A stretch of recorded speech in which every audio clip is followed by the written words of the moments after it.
Corse n'a pas toujours été une île en Méditerranée. Le saviez-vous?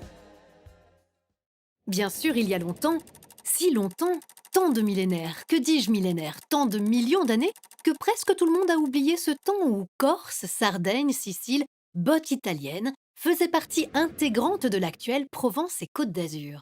Résultat d'un formidable bazar appelé tectonique des plaques, générant de gigantesques plissements montagneux, des éruptions volcaniques, comme on en verra plus de sitôt, fera l'Europe se déplacer, se positionner face au continent africain.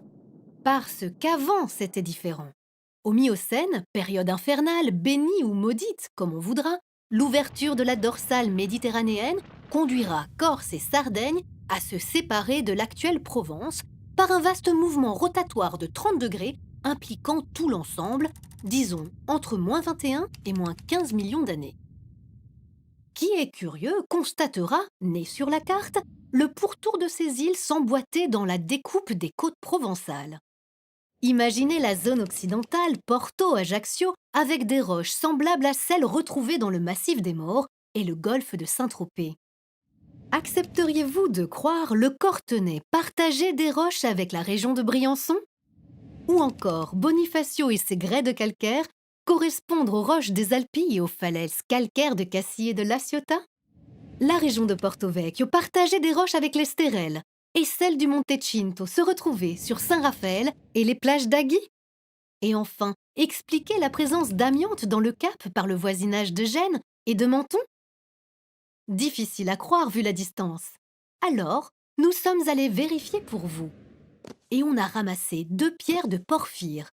L'une dans le massif de l'Estérel, entre Cannes et Fréjus, l'autre dans les Calanques de Piane. Bien que distantes de 200 kilomètres, en les analysant, on a constaté même âge, même composition chimique et même aimantation. L'aimantation, un critère qui ne trompe pas. Elle apparaît au moment du refroidissement des laves. Admettons cela. Donc, la Corse, un bout de continent devenu île, et qui le restera? Non, vous n'avez pas bien saisi. Tout est mouvement. Le formidable continent africain bouge lui aussi. Il remonte lentement, repoussant sans ménagement tout l'ensemble, Sardaigne, Sicile et Corse.